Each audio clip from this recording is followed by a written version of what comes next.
The airfield at Ben Hoa is located 25 kilometers northeast of Saigon. Army aviation crews here are busy servicing a UH-1B helicopter gunship. They are getting it ready for another combat assault mission, and the checklist is thorough. Now, late in April, the daily duties of aircraft crews include maintenance and rearming. Here, 2.75 rockets are loaded into the gunship pods. Some choppers carry as many as 24 rockets.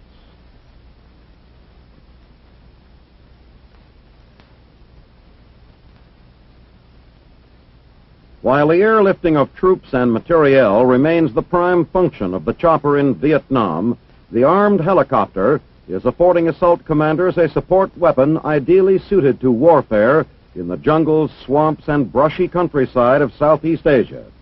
These gunships, originally armed with small-bore automatic weapons, are today little short of flying arsenals. In recent weeks, some of these combat ships have been augmented with 20-millimeter cannon, greatly increasing the firepower of these choppers. M60 machine guns on flexible mounts are standard, along with the smaller M16s. From their vantage point overlooking enemy positions in the undergrowth below, the pilots can lay down suppressing fire with maximum effect. Unlike fixed-wing aircraft, the choppers offer complete maneuverability in the immediate target area.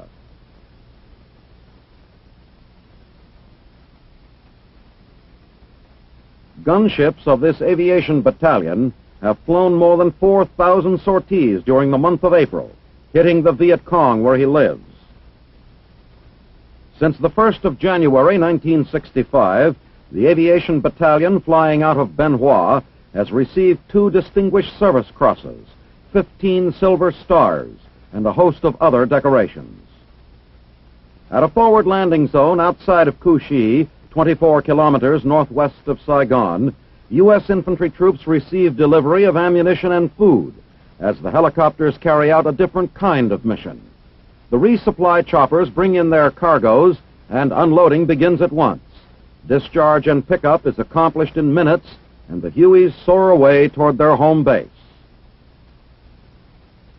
One of the most unusual missions performed by the Army aviation helicopters is seagoing duty in support of U.S. naval operations along the rivers and waterways of South Vietnam. Aboard the USS Tortuga, somewhere in the South China Sea, flight deck takeoffs and landings are practiced by the Army flyers. Operating from the converted LSD-26 while it is underway requires some getting used to. This unit of Army helicopters, calling itself the Sea Wolves, flies security cover for the naval patrol boats as they run up the coastal rivers. The thousands of miles of delta land waterways are systematically combed to prevent the Vietnamese communists from moving men and supplies by boat. For now, the flying is finished for the day. Tomorrow, these gunships will shuttle back and forth along the coast, hunting Viet Cong targets of opportunity. In all, it is a most unusual experience for these Army flyers.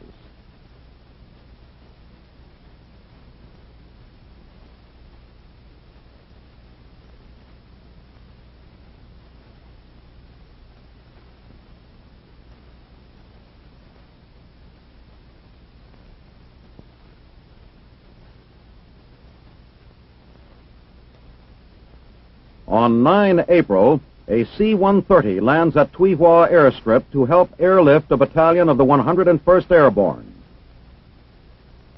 From Tuy Hoa, north of Cam Ranh Bay, all of the unit's personnel and equipment will be flown to Phan Thiet to take part in Operation Austin.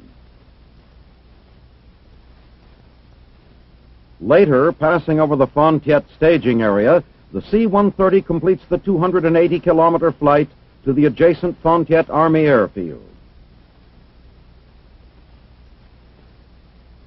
Here, the paratroopers debark with their personal equipment, followed by a 2.5-ton truck.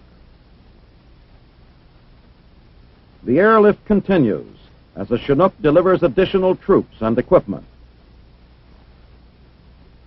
Fontiette, on the coast due east of Saigon, will serve as the base for this search and destroy operation. The buildup of the battalion base continues as another Chinook delivers a sling-loaded, lightweight M102 howitzer, which is quickly prepared for firing. On 12 April, Operation Austin kicks off with an airstrike on suspected VC areas near Fontiette, on both sides of the border between Din Thuan and Binh Thuy provinces. By 13 April, the paratroopers are well along on their search and destroy operation. Finding some unfinished bamboo structures, they decide the VC were interrupted while constructing a rest camp and tear it down. This platoon will make no other contact for 5 days. However, near the battalion CP on 15 April, a 4.2-inch mortar crew is called on to support another reconnaissance platoon under attack.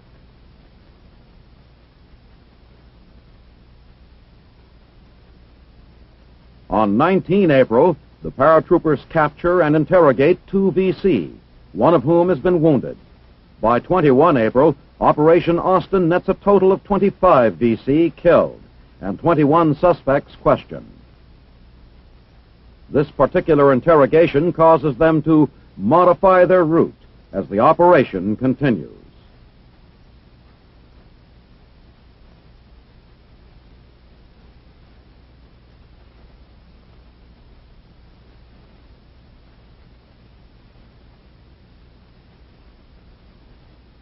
The airstrip at An Khe is the scene of havoc caused by communist terrorists. The office housing the passenger booking service is a shambles as a result of explosives concealed under the desk and set off during the night of 20 April.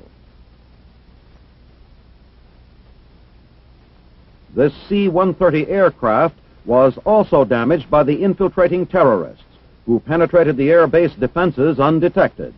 In the darkness, the enemy planted several explosive charges. One of the hidden devices blew the bottom out of this aircraft. In addition, other areas of the base were also damaged. In another attack upon an airfield 2 days later, the Viet Cong launched a surprise mortar attack against the Pleiku Air Base, 72 kilometers west of An Khe. In this incident, several airmen were killed while on guard duty. The Viet Cong struck at 0200 hours, and the mortar shelling completely destroyed 2 aircraft and damaged a number of others. All aircraft were parked in revetments at the time of the attack. In the broad light of day, the full extent of the damage is determined, and the work of salvaging and repairing begun.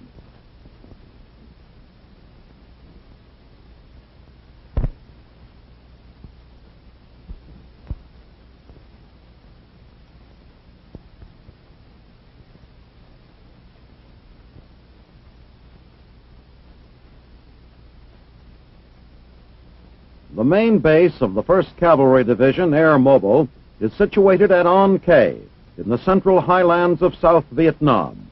On the 27th of April, Major General Harry W.O. Kennard, then commanding the division, described the air mobility concept and the operations of the division.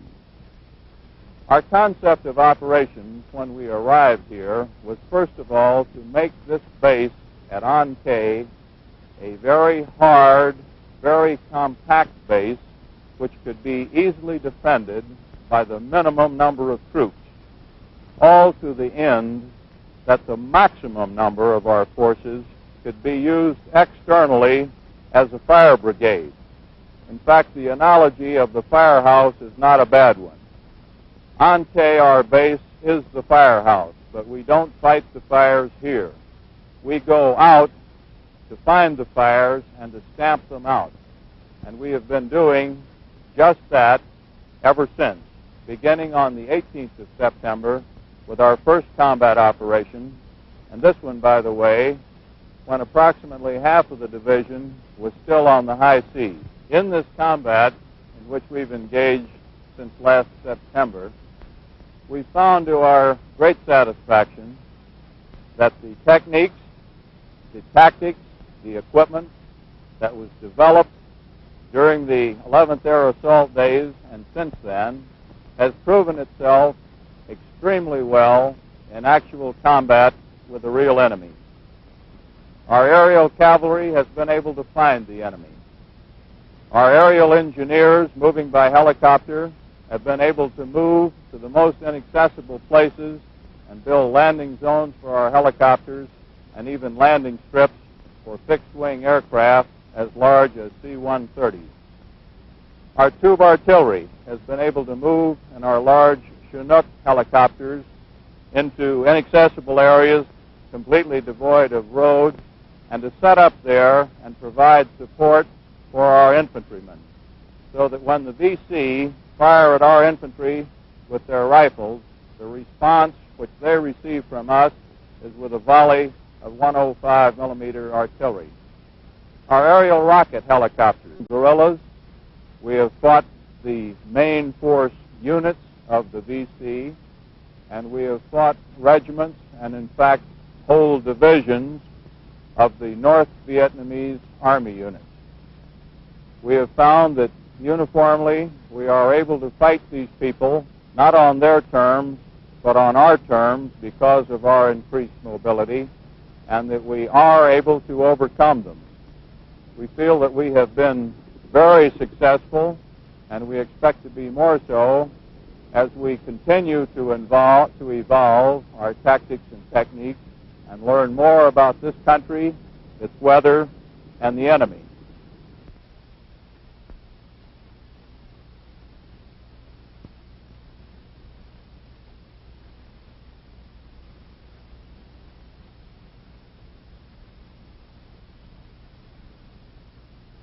On 28 April, a Vietnamese civilian plane taking off at the Kon Tum airport crash-landed at the end of the airstrip, killing 3 people and injuring a number of persons living near the field. U.S. Army personnel of this 1st Air Cavalry Division forward area aid the pilot and other victims. A U.S. sergeant brings an unconscious girl to medical aid. Here, medics note her heart has stopped and hurry to the treatment tent. Another victim is x-rayed by field equipment. The pilot is brought to the medical unit. Extreme emergency treatment, including pure oxygen, is given the lifeless child. The distressed father of the girl is comforted by an American sergeant.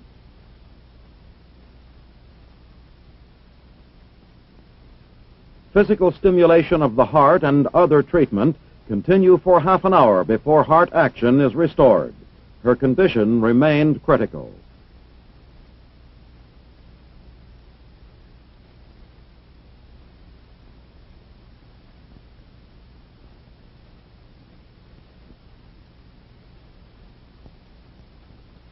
A practice hospital atomic alert is held 23 to 25 April by the 46th Surgical Hospital located at Landstuhl, Germany. It is decided that the hazard is too great to proceed. The members of the convoy are ordered to take cover in tunnels which are located along the route of the convoy. In its part of the exercise, the 8th Evacuation Hospital must cross the Rhine. They work in conjunction with the West German Army Pioneer Company.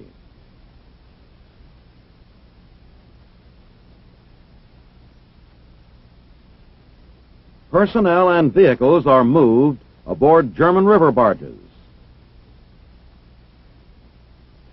The 517th Medical Company is transported by train. Mess facilities are provided for all personnel. This hospital train is part of the emergency plan. Trucks are coordinated with the train's planned arrival to transport the personnel and equipment to their destination. Medical supplies and technical apparatus are moved in protective field cases. As quickly as possible, the trucks move off again.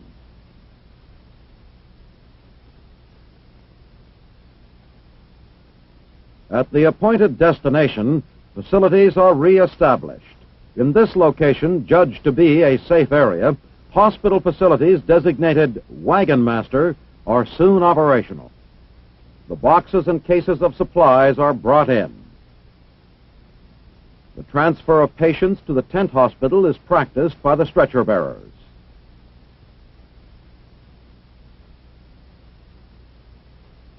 Throughout the move, records are kept and checks are made of radiation. Soldiers practice sweeping radioactive dust from vehicles. A complex and critical move of vital facilities is successfully accomplished in this demanding exercise.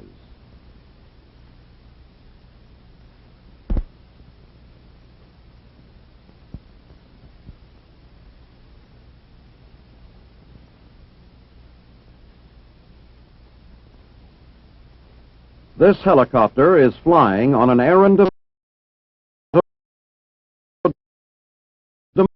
Domingo. The date is April 26th. At Sanchez, friends escort an elderly lady in ill health to the waiting helicopter.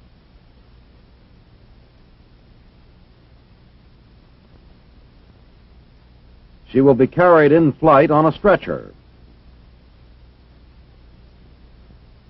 If the woman were to take the customary long trip over the rough roads to Santo Domingo, her illness would become fatal, according to local medical authorities.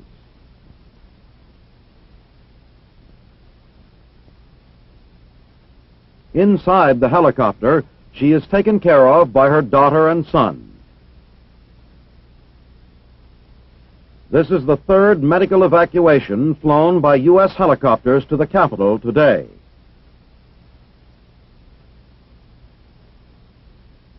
The helicopter arrives at its destination. The patient will be taken to the Dominican Red Cross Hospital in Santo Domingo.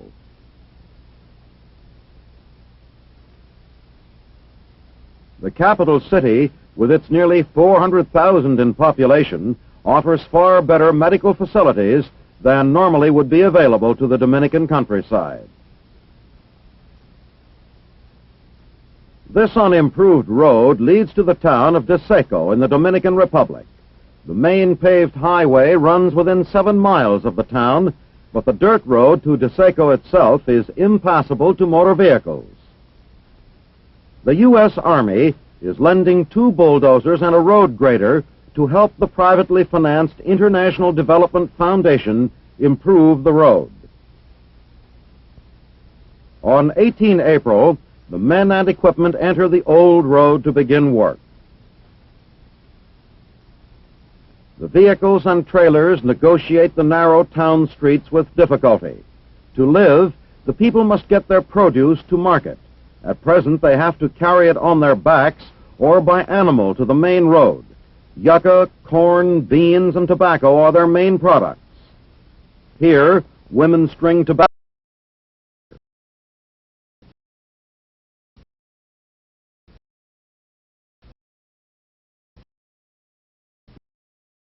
For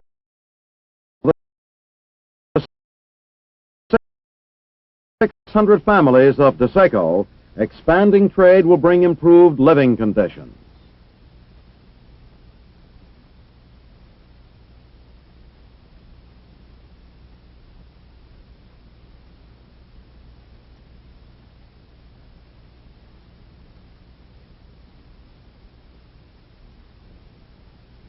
U.S. Army engineers are helping Bolivia rebuild vital roads in the rugged mountainous terrain where the tin mines, which are the backbone of that country's economy, are located. In 1964, tin constituted 75% of the $108 million in mineral exports. All other exports totaled only $6 million. This 50-year-old mine, photographed in April, may run out in 5 to 6 years, idling thousands. Already, government-operated mines have lowered employment from 32,000 to 23,000. The main hope of economic survival is for private industry to locate and develop new mines to counter the loss of jobs and revenue. There is no problem in transporting ore to the surface. The serious problem for further private development lies in getting the product to export points. Many of the roads are steep, narrow, and winding. Muddy river fordings cause slippery brake bands. Wild animals frequent the road. The lack of edge protection has cost hundreds of lives in truck accidents.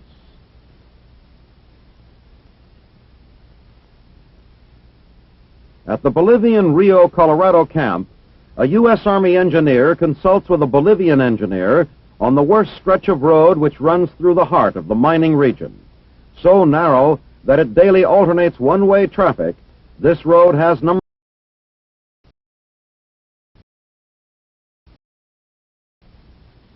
This year, a $450,000 U.S. aid grant has been made for the project. Along the critical 250-kilometer stretch, repairs, expansion, and other improvements are underway. Eroded places in the road are restored. Culverts, to prevent further erosion at established drainage points, will conduct water safely under the road.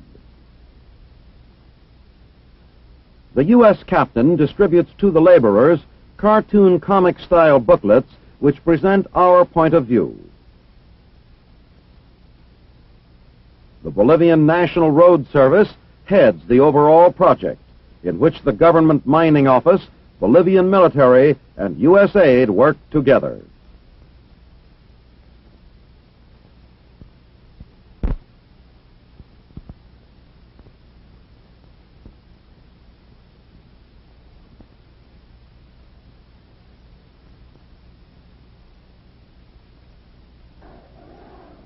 Young Dominican leftists race their motorbike engines to the beat of the familiar chant, "Go home, Yankee." It is 28 April in Santo Domingo, and the first anniversary of U.S. military intervention here. Members of the 82nd Airborne prepare for a long day and possible trouble. They are stationed out of sight behind the U.S. Embassy residence, ready for action as reinforcement to the national police if there is any attempt to raid the American embassy. Riot control maps are checked as a precaution. Several thousand students gather outside the American embassy to protest. The streets throughout the capital are guarded by hundreds of Dominican policemen armed with automatic weapons and carrying gas masks. Tight security precautions reflect the tension during this week of ceremonies marking the overthrow of the Cabral regime in April 1965.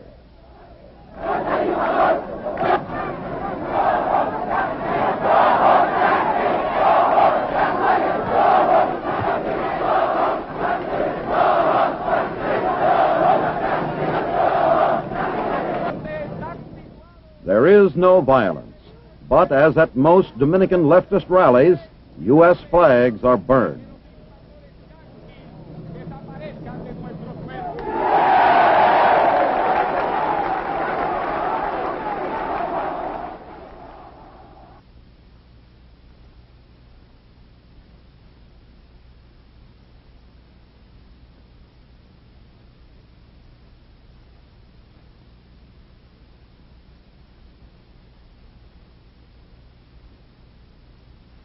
On the 1st of May, the National Memorial Cemetery of the Pacific is dedicated in Honolulu, Hawaii.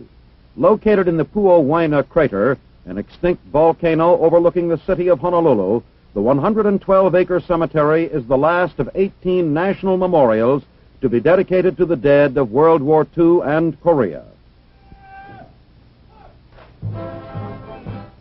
Admiral U.S.G. Sharp, Commander-in-Chief Pacific, heads the list of dignitaries to inspect the Honor Guard. Host for the ceremonies is the American Battle Monuments Commission. In the audience of more than 5,000 are congressional representatives, veterans groups, American war mothers, official state groups, and civic groups. The Honor Guard is composed of military personnel selected from each of the nation's armed services. Beginning the ceremonies is retired General Jacob L. Devers, chairman of the Battle Monuments Commission. It is a great privilege and a great honor to welcome you to this ceremony of dedication of a national memorial. This is the last to be completed of the 18 memorials erected by the American Battle Monuments Commission in tribute to the sacrifices and to honor the achievements of its men and women of the armed forces during World War II and in Korea. Then the Honorable John A. Burns, governor of the state of Hawaii. We are most highly honored that Hawaii was selected as the site for one of our most historical shrines, the National Memorial Cemetery of the Pacific. We fully appreciate the high privilege of providing the last resting place for America's brave men and women who gave their lives for our nation. The principal speaker of the day is Admiral U.S.G. Sharp, commander of U.S. forces in the Pacific. Today we are gathered here to honor these Americans who are missing from the campaigns in the Pacific during World War II and the Korean conflict.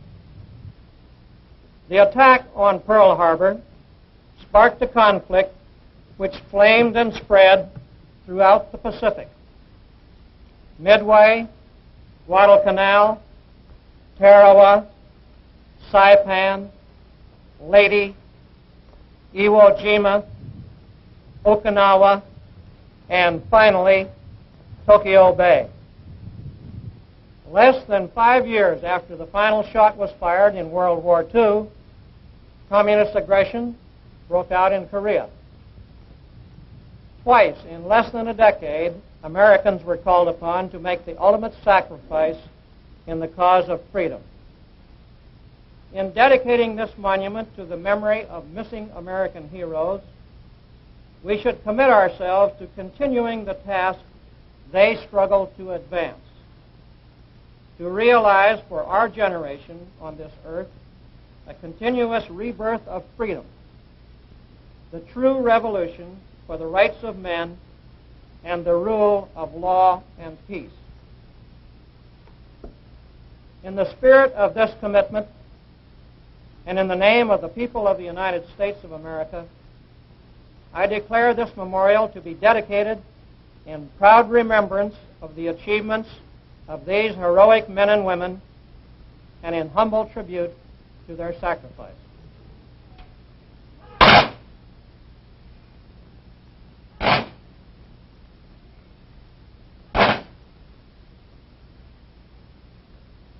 Now comes the most solemn moment of the occasion, as the combined U.S. Army and Marine bands play the historic hymn, "Abide with Me."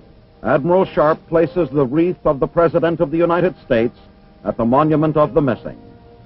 This is the first of many floral tributes presented this day.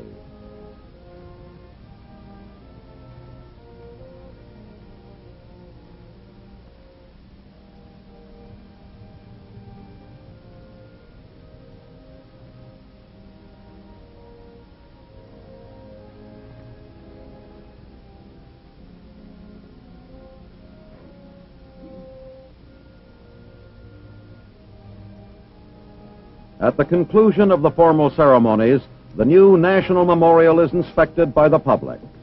Overlooking the monumental stairway is a 30-foot figure of Columbia, flanked by 8 memorial courts of the missing. Thus, a grateful country pays homage to its honored dead of World War II and Korea.